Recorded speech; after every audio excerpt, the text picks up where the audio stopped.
In 1921, the wealthiest black community in American history was burned to the ground. Not by an enemy nation, not during a war, by American citizens, with American weapons, with American police standing beside them, and American planes flying above. In one night, they destroyed 35 blocks of black-owned banks, hotels, law offices, churches, hospitals, and homes. And for the next 75 years, the city of Tulsa pretended it never happened. To understand what was destroyed, you have to understand what Black Wall Street actually was. In 1921, the Greenwood District of Tulsa, Oklahoma was unlike anything else in America. Black doctors, black lawyers, black bankers, black hotel owners. A self-contained economy where black dollars circulated within the community before leaving it. O.W. Gurley had come to Tulsa with $50 and built an entire block of black-owned properties. J.B. Stratford owned the largest black-owned hotel in the United States. Greenwood had its own school system, its own hospital, its own newspaper, its own bus line. Black Tulsans owned their own everything. And that, not crime, not poverty, not disorder, is what made Greenwood a target. Because in 1921 America, a black community that did not need white businesses, white banks, or white institutions was considered dangerous. A black community that was thriving was considered a provocation. On May 30th, 1921, a 19-year-old black shoe shiner named Dick Rowland stepped into an elevator in downtown Tulsa. The white female elevator operator, Sarah Page, screamed. That is the entirety of what is known to have happened. What was reported in the Tulsa Tribune the following day was something else entirely. The newspaper ran a headline that has since been lost. The edition was removed from the archive, but witness accounts described it as calling for a lynching. By that evening, a crowd of white men was gathering outside the Tulsa County Courthouse where Dick Rowland was being held. The men of Greenwood heard what was happening. They had seen what white mobs did to black men in American custody. They had read the newspapers. They knew. A group of armed black men drove to the courthouse to protect Dick Rowland. What happened next at the courthouse steps triggered the single most destructive act of racial violence in American history. By midnight, white Tulsans were being handed weapons from local hardware stores. Not quietly, not unofficially. Hardware store owners opened their doors and armed the mob. Tulsa police officers joined the crowd. The Oklahoma National Guard was called, not to protect black residents, but to help intern them. At dawn on June 1st, 1921, the attack on Greenwood began. White rioters and police moved through the district together. They looted black businesses and burned them to the ground. They entered black homes and shot residents. They marched black men, women, and children at gunpoint to detention centers. The bank was looted. The hotel was burned. The hospital was destroyed. The church where families had gathered for Sunday service 1 week earlier was set on fire. And above all of it, biplanes circled the Greenwood District. Aircraft, flying over an American neighborhood.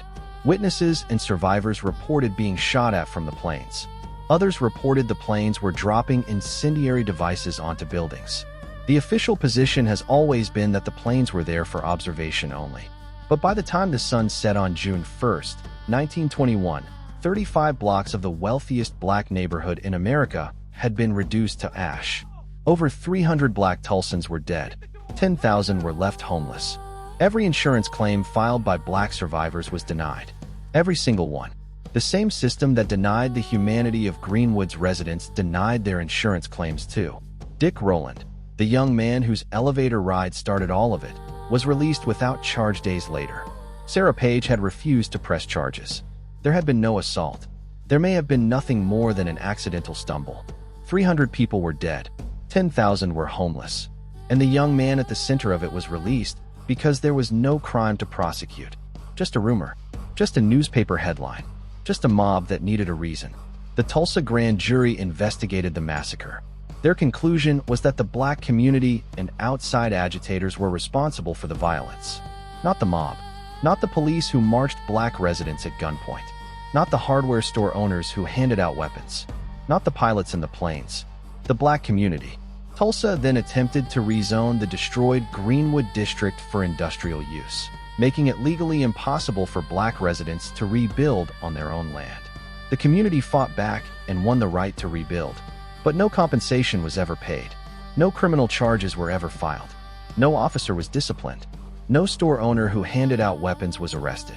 And for the next 75 years, the Tulsa Race Massacre was not taught in Oklahoma schools, not mentioned in city histories, not acknowledged by any official body. A city of over 300 dead simply disappeared. In 2020, archaeologists began excavating sites in Tulsa that survivors had identified as mass graves for nearly a century. Human remains were found. In 2021, 100 years after the massacre, President Joe Biden became the first sitting American president to officially acknowledge what happened in Tulsa. 100 years. The descendants of massacre survivors filed a reparations lawsuit in 2022. It was dismissed.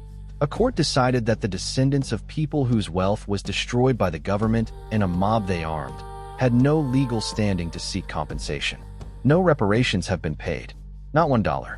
The insurance claims denied in 1921 have never been honored. We have now covered My Lai, where America killed 504 Vietnamese civilians and gave the soldiers medals. We covered The Zone, where a British court treated the murder of 132 enslaved Africans as an insurance dispute. And now Tulsa, where America burned the wealthiest black community in history to the ground and denied every insurance claim. 3 different centuries, 3 different countries. The same pattern. Power decides whose lives are compensable and whose are not. Now here is what I need from you. Drop your country below right now. Tell me where you are watching from, because I am choosing the next massacre or genocide I cover based entirely on your comments. Every country on earth has a story like Tulsa, a community destroyed, a court case that protected the killers, a history buried for generations. Tell me which country you are from and what hidden atrocity from your nation's history the world has never fully heard. Or tell me which massacre or genocide from anywhere on earth you want me to dig into next. The comment with the most response decides where we go. Share this video right now. Someone in your life was taught that black poverty in America is a result of bad choices. Show them Black Wall Street. Show them what was built. Show them what was destroyed in one night. Show them that every insurance claim was denied. One share puts this in front of thousands of people who have never seen these images or heard this story told the way it deserves to be told. Find us on YouTube, search Official The Odd Archive, and subscribe so you never miss what we uncover next. And if this page has shown you history that no classroom ever did, leave us a review on Facebook. Because the next story we are dropping, the government involved tried to destroy every document that proved it happened. They almost succeeded. We found what survived.